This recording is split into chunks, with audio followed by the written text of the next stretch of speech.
Hello student, आप सभी को अपने चैनल एग्जाम फ्री में स्वागत है। तो चलिए आज बायोलॉजी का पार्ट 2 जो होने जा रहा है, ठीक है।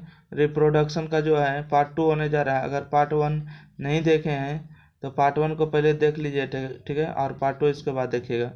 तो चलिए हम स्टार्ट करते हैं। अगर वीडियो पहली बार देख रहे हैं तो लाइक शेयर चैनल को सब्सक्राइब करिएगा, वीडियो को शेयर करिएगा, ठीक है। देखिएगा, लैंगिक प्रजनन, उसमें अलैंगिक प्रजनन के बारे में बताए थे, ठीक है। अब यहाँ देखेंगे लैंगिक प्रजनन। तो लैंगिक प्रजनन के मुख्य लक्षण क्या है, ठीक है। लैंगिक प्रजनन के मुख्य लक्षण क्या है? तो लैंगिक प्रजनन के मुख्य लक्षण है, पहला द्विजनक। द्विजनक के मतलब होता है दो जन, ठीक है, दो जन। तो लैंगिक प्रजनन में दो वयस्क जनक का होना अनिवार्य है, ठीक है। पहला जो है नर और दूसरा क्या होता है मादा। दूसरा होता है अर्धसूत्री कोशिका विभाजन, ठीक है। अर्धसूत्री कोशिका विभाजन। अर्धसूत्री कोशिका विभाजन मुख्य रूप से जनन कोशिकाओं में होता है, जिसमें नर तथा मादा युग्मज का निर्माण होता है, ठीक है।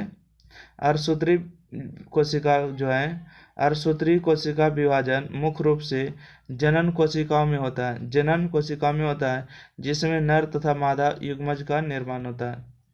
अगला टॉपिक है तीसरा नंबर कि युग्मज, ठीक है। युग्मज क्या है? तो देखिएगा, नर जनन अंग में शुक्राणु युग्मज तथा मादा जनन अंग में अंडाणु युग्मज का निर्माण, ठीक है। देखिए, नर जनन अंग में जो है शुक्राणु बनता है, ठीक है। नर जनन अंग में क्या बनता है? शुक्राणु बनता है। और मादा जनन अंग में क्या बनता है? अंडाणु बनता है। और दोनों जहाँ मिलते हैं तो यहाँ पर क्या होता है? युग्मज का निर्माण होता है, ठीक है। अगला आता है निषेचन। तो शुक्राणु एवं अंडाणु को आपस में संलयन की क्रिया को निषेचन कहते हैं, ठीक है। शुक्राणु एवं अंडाणु को आपस में संलयन की क्रिया को क्या कहते हैं? निषेचन कहते हैं। अगला क्वेश्चन आपको आता है कि पौधे में लैंगिक प्रजनन की चर्चा करें, ठीक है। पौधों में लैंगिक प्रजनन की चर्चा करें। तो आपका आंसर होगा, पुष्पीय पौधे में प्रजनन की क्रिया लैंगिक विधि से संपन्न होती है। अधिकांश पुष्प में नर तथा मादा जनन अंग एक ही पुष्प में उपस्थित होते हैं, जैसे सरसों, गुड़हल इत्यादि। कुछ पौधे के पुष्प में नर तथा मादा जनन अंग वाले पुष्प अलग अलग पर्दे पर पाए जाते हैं, जैसे नारियल, तरबूज, पपीता इत्यादि। पुष्प में लैंगिक प्रजनन के लिए नर तथा मादा युग्मज का निर्माण जनन अंग द्वारा होता है। पुष्पों में पुमंग नर जनन अंग तथा मादा में जंग जनन अंग होता है। अगला क्वेश्चन आता है कि पुष्प के प्रमुख भाग कौन कौन से, ठीक है। पुष्प के प्रमुख भाग कौन कौन से हैं? तो आंसर होगा, प्रमुख रूप से पुष्प 4 भागों में बांटे जाते हैं। बाह्य दल, ठीक है, बाह्य दल पुंज, ठीक है, पुमंग, जयंग और दल पुंज, ठीक है। तो आगे देखते हैं कि बाह्य दल पुंज किसको कहते हैं, ठीक है।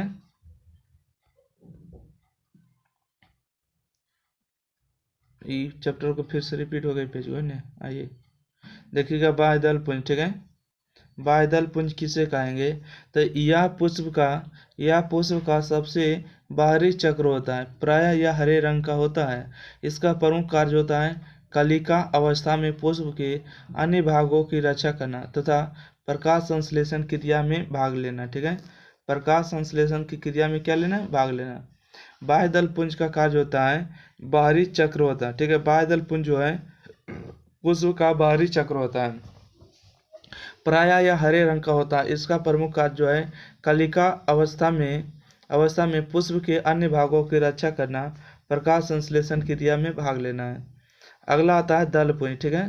दूसरा में क्या आता है? दल पुंज क्या है? तो यह पुष्प का दूसरा चक्र होता है, ठीक है। यह पुष्प का दूसरा चक्र होता है जो बाह्य दल पुंज के अंदर स्थित होता है। यह प्राय रंगीन होता है। यह 2 से 6 दलों का बना होता है, ठीक है। या 2 से 6 दलों का बना होता है। इसका प्रमुख कार्य परागण, ठीक है, परागण के लिए कीटों को आकर्षित करना, ठीक है। परागण के लिए कीटों को क्या करना? आकर्षित करना। तीसरा होता है पुमंग, ठीक है। तीसरा कौन है? तीसरा होता है पुमंग। तो दलों से घिरा या पुमंग का तीसरा चक्र होता है, ठीक है। दलों से घिरा या पुमंग का तीसरा चक्र होता है जो पुंकेसर पुंकेसरों का बना होता है। पुंकेसर पुष्प का नर जनन अंग है, ठीक है। पुंकेसर जो है पुष्प का नर जनन अंग है। प्रत्येक पुंकेसर के 3 भाग होते हैं, ठीक है। पहला होता है फत, फदंतु, पारागोन, एक योजी, ठीक है, एक एवं योजी। अगला आता है जयंग, किसे कहते हैं, ठीक है। जयंग किसे कहते हैं, तो यह पुष्प का केंद्रीय भाग एवं चौथा चक्र होता है, ठीक है। यह जो है पुष्प का केंद्रीय भाग एवं चौथा चक्र होता है, जो होता है जो पुष्प के ये मादा जनन अंग है, ठीक है। ये पुष्प के कौन सा जनन अंग है, मादा जनन अंग है। प्रत्येक जंग एक या अनेक अंडकों का बना होता है। प्रत्येक जंग एक या अनेक अंडकों का बना होता है। जंग मादा विषाणु उत्पन्न करता है। जंग 3 भागों में बांटा जाता है, ठीक है। जंग जो है 3 भागों में बांटा जाता है। पहला होता है अंडाशय, ठीक है। पहला अंडाशय, दूसरा वर्तिका एवं वर्तिकाग्र, ठीक है। यहाँ पर एक बात नोट में देखिएगा कि पुष्पसन के अंदर एवं फूली हुई रचना होती है जिसे अंडाशय कहते हैं। इसके भीतर सतह पर छोटे छोटे दाने जैसी रचनाएं पाई जाती है जिन्हें अंडा जिसे बीजांड कहते हैं, ठीक है, जिसे क्या कहते हैं, बीजांड कहते हैं। वर्तिक अंडाशय के ऊपर का लंबा एवं पतला भाग होता है जिसे जो है वर्तिकाग्र जैंग सबसे ऊपर का चिप चित भाग होता है, ठीक है। अगला आता है कि पारागन किसे कहेंगे, ठीक है। पारागन किसे कहेंगे, पारागन किसे कहेंगे, तो आपका आंसर होगा पारागनों के पाराकोश से निकलकर उसी जाति के पौधा जैंग के वर्तिकाग्र तक पहुंचाने की क्रिया को पारागन कहा जाता है। पारागन 2 प्रकार के होते हैं, ठीक है, स्वपारागन एवं पर पारागन, ठीक है। पारागन क्या है, तो पारागनों के पाराकोश से निकलकर उसी जाति के पौधे जयंग के वर्तिकाग्र तक पहुंचाने की क्रिया को पारागन कहा जाता है।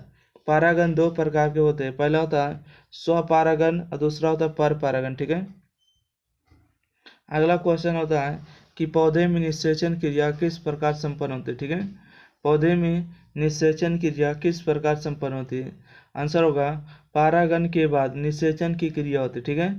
पारागन के बाद निषेचन की क्रिया होती है। पाराग नली बीजांड में प्रवेश करके बीजांड कार्य को भेदती है, ठीक है, काय को भेदती है हुई भ्रूण कोष तक पहुंचाती है। भ्रूण कोष तक क्या होती है, पहुंचाती है। पारागनों को वहां छोड़ देती है। उसके बाद एक नर युग्मक एक अंडा युग्मक से संयोजन करता है। इस प्रकार पौधे में निषेचन की क्रिया संपन्न होती है, ठीक है। इस प्रकार पौधे में निषेचन क्रिया संपन्न होती है। अगला क्वेश्चन है कि फल का निर्माण कहाँ होता है, ठीक है। फल का निर्माण कहाँ होता है, तो फल का निर्माण अंडाशय में होता है, ठीक है। अंडाशय में होता है। फल का निर्माण कहाँ होता है, तो अंडाशय में होता है। अगला क्वेश्चन आता है कि जंतुओं में लैंगिक प्रजनन का संक्षेप में वर्णन करें, ठीक है। जंतुओं में लैंगिक प्रजनन का संक्षेप में वर्णन करें, तो आंसर होगा कि सभी उच्च वर्ग के, ठीक है, सभी उच्च वर्ग के जंतुओं में लैंगिक प्रजनन होता है, ठीक है। सभी उच्च वर्ग के जंतुओं में लैंगिक प्रजनन होता है जो कई चरणों में संपन्न होता है। नर जंतु में नर युग्मक का निर्माण होता है, ठीक है। नर युग्मक में नर जंतु में नर युग्मक का निर्माण होता है, जैसे शुक्राणु कहते हैं। शुक्राणु की पूंछ की सहायता से गति करता है, ठीक है। शुक्राणु जो होती है पूंछ की सहायता से गति करता है। मादा जंतु में मादा युग्मक का निर्माण होता है, ठीक है। मादा जंतु में मादा युग्मक का निर्माण होता है जिसे अंडाणु कहते हैं। अंडाणु शुक्राणु की अपेक्षा एक बड़ी कोशिका होती है, ठीक है। अंडाणु जो है शुक्राणु की अपेक्षा एक बड़ी कोशिका होती है। निषेचन की क्रिया के समय शुक्राणु अंडाणु के भीतर प्रवेश करता है और संयोजित होकर युग्मनज बनता है। क्या बनता है, युग्मनज का निर्माण करते हैं। युग्मनज से एक नई कोशिका का निर्माण होता है जिसे शिशु का निर्माण होता है, ठीक है। नेक्स्ट क्वेश्चन देखिएगा, मादा प्रजनन तंत्र क्या है, ठीक है। मादा प्रजनन तंत्र क्या है? तो अपने जाति या वंश की निरंतरता को बनाए रखने के लिए प्रत्येक जीवधारी अपने समान जीव को पैदा करती है। जीवों में पैदा होने वाली इस क्रिया को प्रजनन कहते हैं। जीवों के प्रजनन में भाग लेने वाले अंग मिलकर जीवों के प्रजनन में भाग लेने वाले इस अंग को मिलकर प्रजनन का निर्माण करता है।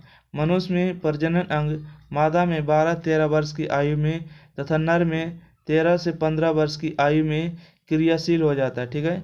जनन अंग से हार्मोन स्रावित होता है, जिसके कारण नर एवं मादा में शारीरिक परिवर्तन होने लगता है। इस क्वेश्चन को फिर से एक बार देखिएगा। ठीक है। मानव प्रजनन तंत्र क्या है? ठीक है। मानव प्रजनन तंत्र क्या है? तो अपनी जाति या वंश की निरंतरता को बनाए रखने के लिए प्रत्येक जीवधारी अपनी समान जीव को पैदा करती है। ठीक है। जीवों में होने वाली इस क्रिया को प्रजनन कहते हैं। जीवों के प्रजनन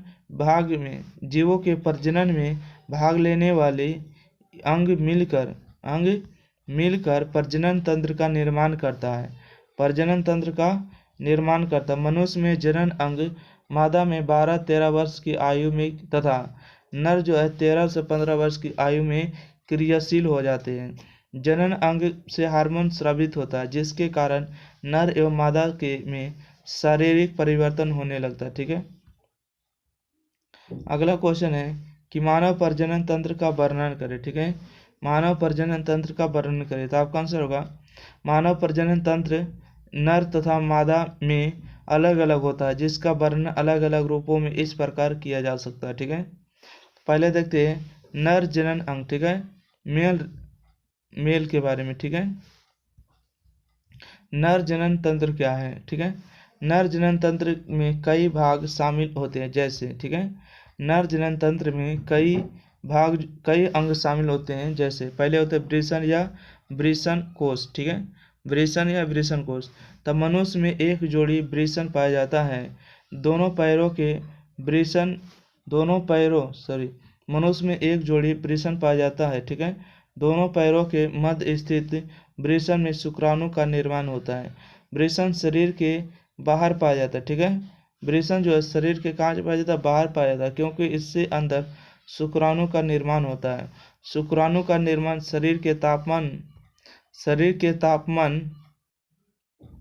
तापमान से 3 या 4 डिग्री कम पर होता है। ठीक है।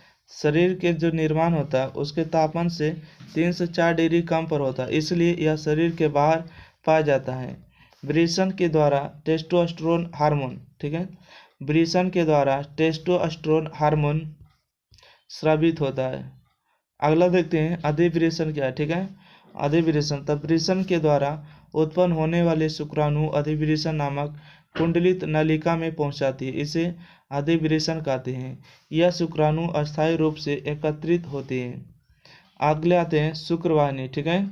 शुक्रवाहिनी, तो अधिवृषण से शुक्रवाहिनियां नामक एक नली निकलती है, जो शुक्राणु को अधिवृषण को शुक्राशय में लाने का कार्य करती है। ठीक है। शुक्रवाहिनी क्या होती है? तो अधिवृषण से शुक्रवाहिनियां नामक एक नली निकलती है, जो शुक्राणु को अधिवृषण से शुक्राशय में लाने का कार्य करती है। अगला होते हैं शुक्राशय। ठीक है। शुक्राशय क्या होते हैं? तो शुक्राशय प्रोस्टेट ग्रंथि के ऊपर स्थित होता है। इनकी दीवारें से एक चिपचिपा द्रव निकलती है, जो शुक्राणु का पोषण करती है। शुक्राशय द्वारा स्रावित द्रव से ही वीर्य का अधिकांश भाग बनता है। शुक्राशय प्रोस्टेट ग्रंथि से होते हुए मूत्रवाहिनी में खुलती है और शुक्राशय से शुक्राणु को मूत्रवाहिनी में पहुंचा देती है। ठीक है। तो मूत्रमार्ग। ठीक है। मूत्रमार्ग यूरेट्रा, देखिएगा यह एक लंबी मूत्रमार्ग होती है, यह एक लंबी मसाम नलिका होती है, जो मूत्रमार्ग से मूत्र को बाहर निकालने का काम करता है। इसके रास्ते में शुक्राशय नली आकार मिलती है, इसलिए यह वीर्य तथा मूत्र दोनों को निकालने का कार्य करती है।